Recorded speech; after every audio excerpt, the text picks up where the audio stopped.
Hello বন্ধুরা, সকলে কেমন আছো? আশা করি সবাই ভালো আছো। এসো আজকের রেসিপিটা শুরু করা যাক। আজকে আমি হাজির হয়েছি ছানার ডালনা রেসিপি নিয়ে। তো চলো উপকরণগুলো তোমাদেরকে দেখিয়ে দিই। 350 ছানা নিয়েছি, আর 1 চামচ আদা বাটা, 2 চামচ হলুদ, আর 20টা মতো কাজু বাদাম, 2 চামচ মগজ একসাথে বেটে রেখেছি। 1 চামচ চিনি নিয়েছি, 1 চামচ ধনে গুঁড়ো, 1 চামচ গরম মশলা গুঁড়ো, 2 চামচ কাশ্মীরি লঙ্কার গুঁড়ো, আর 2 চামচ টক দই, আর এখানে 2টো এলাচ, 1 চা চামচ মোহরি, আর 2টো তেজপাতা, 1 চামচ জিরে গুঁড়ো, 1 চামচ লঙ্কার গুঁড়ো, 1 চামচ লবণ নিয়েছি, লবণটা পরিমাণ মতোই নিয়েছি। আর এখানে নিয়েছি 2 টেবিল চামচ, মানে 2 চামচ আর কি কর্নফ্লাওয়ার, আর 5 চামচ গুঁড়ো দুধ নিয়েছি। আর কিশমিশ নিয়েছি পরিমাণ মতো, সাদা তেল নিয়েছি, আর বন্ধুরা এখানে গাওয়া ঘি নিয়েছি পরিমাণ মতো। এই রেসিপিটা আর কারোর জন্য নয়, আমার বরমশাইয়ের খুব পছন্দের একটা রেসিপি। ছানার ডালনা খুবই ভালোবাসে আর কি, ওর জন্যই বানাচ্ছি। তো চলো বানাচ্ছি যখন, তো শেয়ার করে দিই তোমাদের সাথে কি করে আমি কিভাবে বানাই। অনেকভাবেই তো অনেক রকম করে খেয়েছো, আমার মতো একবার করে খেয়ে দেখবে। আমার হাজব্যান্ডের ভীষণই প্রিয় তরকারি, ওর জন্যই আজকে আমি বানাচ্ছি আর কি। তো চলো ছানার ডালনাটা শুরু করে দিই। এই দেখো ছানাটার আমি সম্পূর্ণ জল একদম ঝরিয়ে নিয়েছি। এই দেখো একটুও জল নাই, এরকম করে তোমরা জলটাকে ঝরিয়ে নেবে।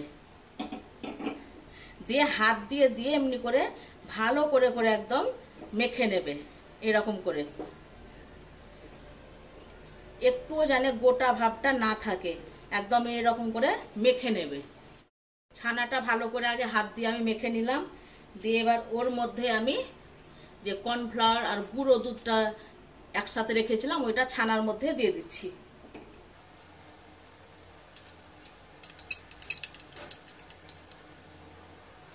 এবার উপকরণের সময় যেই মশলাগুলো দেখিয়েছিলাম ওই মশলা থেকেই দিব, এক্সট্রা আবার দিতে যেও না। ওই মশলা থেকে ছানাতে দিয়ে ওই মশলা থেকে রান্না হবে। তো এই দেখো 4 চামচের 1 চামচ করে সব মশলা দিয়ে দিচ্ছি। ধনে গুঁড়ো দিলাম, জিরে গুঁড়ো দিলাম, লঙ্কা গুঁড়ো দিলাম, কাশ্মীরি লঙ্কার গুঁড়ো দিচ্ছি 2 চা চামচ, লবণ দিচ্ছি অল্প পরিমাণে, চিনি দিচ্ছি 2 চামচ, হলুদ দিচ্ছি 1 চামচ, 1 চামচ গরম মশলা গুঁড়ো দিয়ে দিচ্ছি, 1 চামচ আদা বাটা দিচ্ছি। এগুলোকে আবার ভালো করে হাত দিয়েই মেখে নেব। সব উপকরণ দিয়ে ছানাটাকে বন্ধুরা খুব ভালো করে মাখতে হবে, নইলে কিন্তু কোপ্তাগুলো ভালো তৈরি হবে না। এরকম করে তোমরা হাত দিয়েই ভালো করে করে মেখে নেবে, জল দেবে না। এই দেখো ছানাটা মাখা হয়ে গেছে। যেভাবে তোমার ময়দা মাখো একদম ঠেসে ঠেসে ওই রকম করে মাখবে, তাহলে কোপ্তাগুলো ভালো হবে। দেখো মেখে নিয়েছি আমি। এবার এইটাকে আমি যেভাবে ময়দার লেচি কাটো বন্ধুরা ওই রকম করে লেচি কেটে নিতে হবে। তার আগে একটু হাতে তোমরা সাদা তেল লাগিয়ে নিবে বা ঘি লাগিয়ে নিতে পারো।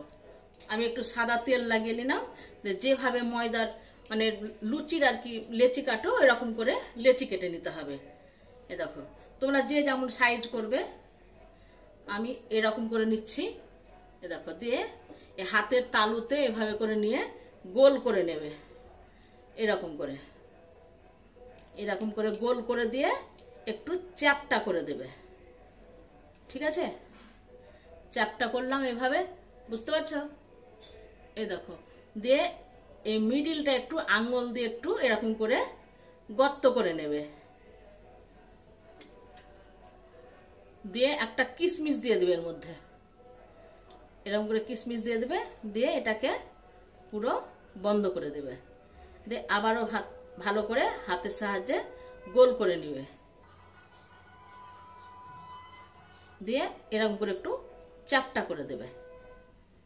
এই দেখো এরকম করে বানিয়ে নেব আমি। সবগুলো কোপ্তা বানানো হয়ে গেছে। ওই একই রকম করে সব কোপ্তাই বানানো হয়ে গেছে। 31 পিস হয়েছে, এই দেখো। এবার এগুলোকে আমি অন্য জায়গায় সরিয়ে রাখছি। দিয়ে আমি একটা কড়াই বসিয়ে দিচ্ছি, গ্যাসটাকে ধরিয়ে দিচ্ছি। দিয়ে ওই কড়াইয়ের মধ্যে সাদা তেল দিয়ে দেবো। সাদা তেলে এগুলোকে ভাজবো। আর যদি তোমরা মনে করো গাওয়া ঘিয়ে শুধু ভাজবে তাহলে তো আরো ভীষণ টেস্ট হবে। আমি গাওয়া ঘি হাফ আর সাদা তেল হাফ দুটোকে একসঙ্গে মিক্সড করে ভাজবো। সাদা তেল দিয়ে দিচ্ছি, আর এর মধ্যে আমি ঘি দিয়ে দিচ্ছি।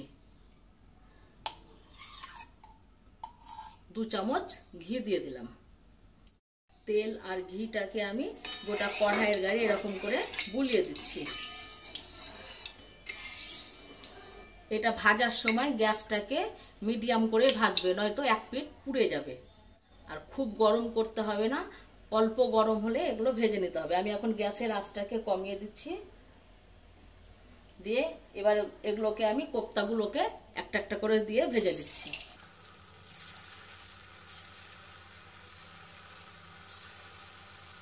কোপ্তাগুলো যেগুলো অনেকগুলোই আছে তার জন্য আমি 2-3 বারে ভেজে নেব। নিচেরটা হালকা একটু রং ধরে গেছে, এবার আমি এগুলোকে উল্টে দিচ্ছি। গ্যাসের আঁচটাকে এখন একদম কমিয়ে রাখছি।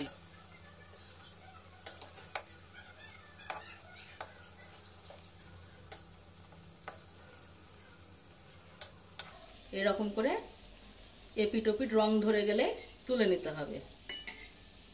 এই দেখো 2 পিটি আমার হয়ে গেছে ভাজা। এরকম করে এবার কোপ্তাগুলোকে আমি তুলে নিচ্ছি অন্য পাত্রে।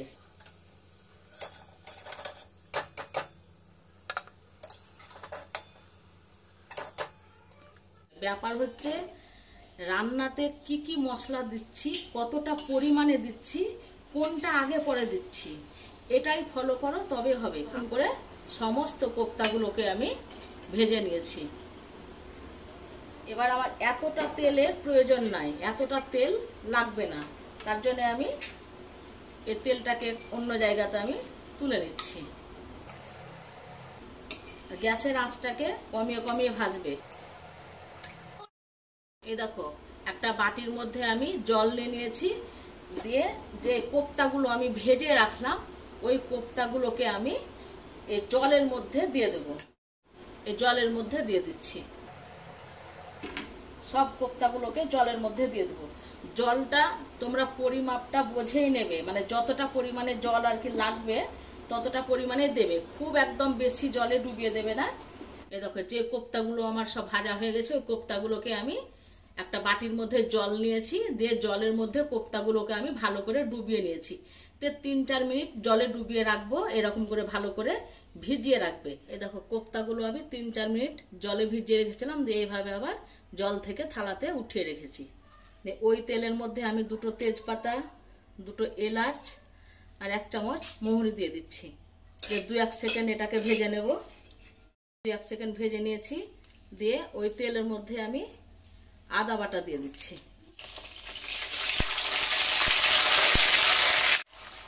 ধনে গুঁড়ো দিয়ে দিচ্ছি, জিরে গুঁড়ো দিচ্ছি, কাশ্মীরি লঙ্কার গুঁড়ো দিচ্ছি, লঙ্কার গুঁড়ো দিচ্ছি। ঝালটা তোমরা বুঝে দেবে, খুব অল্প করে দেবে। ছানার তরকারিতে খুব একটা ঝাল ভালো লাগে না। হলুদ দিচ্ছি, লবণ দিচ্ছি, আর চিনি দিয়ে দিলাম। নিরামিষ তরকারিতে একটু চিনি দিলে ভালো হয়, রান্নার স্বাদটা একটু ভালো হয় আর কি। এবার সব মশলাগুলোকে আমি একসাথে ভালো করে কষে নেব। যতক্ষণ তেল না বেরিয়ে আসবে ততক্ষণ কষতে থাকবো। গ্যাসের আঁচটাকে একটু মিডিয়াম করে দিচ্ছি। যে কোপ্তাগুলো আমি ভিজিয়ে রেখেছিলাম ওই জলটাই রান্নাতে ব্যবহার করব। এখন একটু জল দিয়ে দিচ্ছি ওই জলটাই। দইটাকে তোমরা এরকম করে ফেটিয়ে নিবে। দিয়ে মশলাটা 3 মিনিট কষানোর পরে তেল ছেড়ে গেছে মশলাতে, দেখো বুঝতেই পারছো। তেল ছেড়ে গেলে জানবে যে মশলা কষানো হয়ে গেছে। দইটাকে এরকম করে ফেটিয়ে তোমরা এখন দিয়ে দেবে। দইয়ের বাটিটা ধুয়ে একটু জল দিয়ে দিচ্ছি।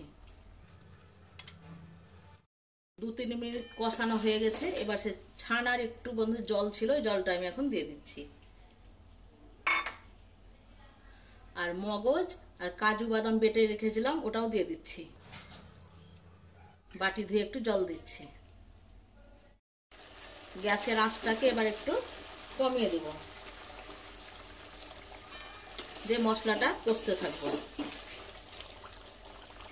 যে তেলটা আমি উঠে রেখেছিলাম অতটা লাগেনি, এই সময় এখন আমি 1 চামচ মতো দিয়ে দিচ্ছি।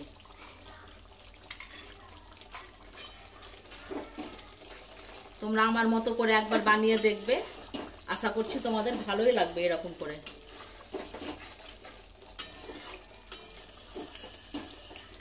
অনেক রকম করেই তো ছানার ডালনা তোমরা খেয়েছো, আমার মতো করে একবার দেখবে বানিয়ে।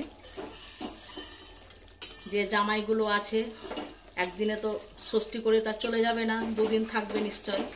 আমার মতো বলতো জামাই হলো 14 পুরুষেরও বড়, 14 দিন না থাকলেও 3-4 দিন থাকবেই। তার ভিতরে একদিন সব শাশুড়ি মায়েদেরকে বলছি জামাইদেরকে একদিন করে খাওয়াবে, দেখবে জামাইয়েরা খেয়ে একদম মুগ্ধ হয়ে যাবে। ছানার ডালনা ওরা জামাই খেতে করবে না কামাই, যদি বলো যে আজকে থেকে যাও বাবা ছানার ডালনা করব, অবশ্যই খেয়ে যাবে। জামাই খাওয়াতে করে না কামাই। তেল ছেড়ে আসলে তারপরে আমি জল দেব। এবার একটু গ্যাসটাকে মিডিয়াম আঁচেই কষবো মশলাটাকে আর কি। এই দেখো মশলাতে কি সুন্দর তেল ছেড়ে দিয়েছে। এখন এই সময় আমি গরম মশলা গুঁড়োটা দিয়ে দিচ্ছি, আর 1 চামচ ঘি দিয়ে দিচ্ছি। এই দেখো খুব সুন্দরভাবে তেল ছেড়ে গেছে। 5 থেকে 7 মিনিট মতো তোমরা গ্যাসের আঁচটাকে কমিয়ে কষবে, ঠিক আছে? যে মিক্সিতে আমি মনে করো কাজু আর মগজটা বেটেছিলাম, তাই মিক্সির জারে জল রেখেছিলাম, ওই জলটা এবার আমি দিয়ে দিচ্ছি। গ্যাসের আঁচটাকে আবার একটু বাড়িয়ে দেব, ঝোলটা যতক্ষণ ফুটে না উঠবে ততক্ষণ অপেক্ষা করব। এই সময় আমি তেজপাতাগুলোকে উঠিয়ে ফেলে দিচ্ছি।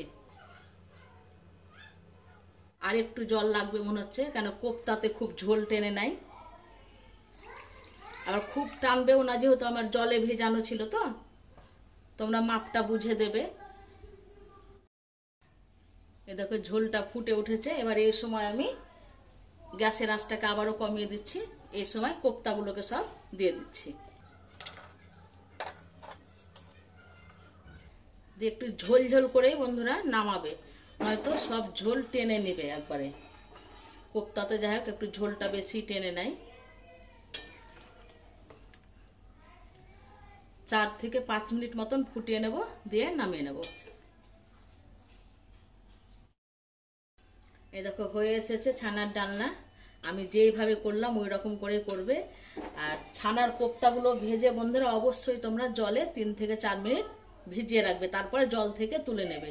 তাহলে দেখবে কোপ্তাগুলো খাওয়ার সময় একদম ভেতরটা নরম হয়ে থাকবে, নয়তো শক্ত লাগবে খেতে। এরকম একটু ঝোল ঝোল করে আমি রাখবো, এতটাই ঝোল করে রাখবো। দেখ গ্যাসের ফ্লেমটাকে অফ করে আমি ঢাকা দিয়ে রাখবো। দেখ কিছুক্ষণ পরে খুলে দেখবো কতটা ঝোল টেনেছে। যদি মনে হয় যে না খুব ঝোল হয়ে আছে, তখন পরে নয়তো একটু আবার গ্যাসে ফুটিয়ে নেব, ঠিক আছে?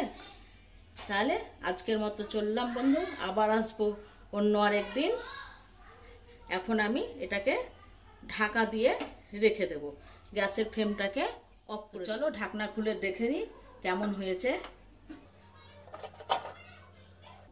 এই দেখো কি সুন্দর কালার হয়েছে। এবার দেখে নি ঝোল কতটা টেনেছে। এই দেখো ঠিকই আছে বন্ধু, যদি একটু ঝোল ঝোল খাও। আমি আর ফোটাবো না। এবার আমি এগুলোকে অন্য পাত্রে তুলে নিচ্ছি।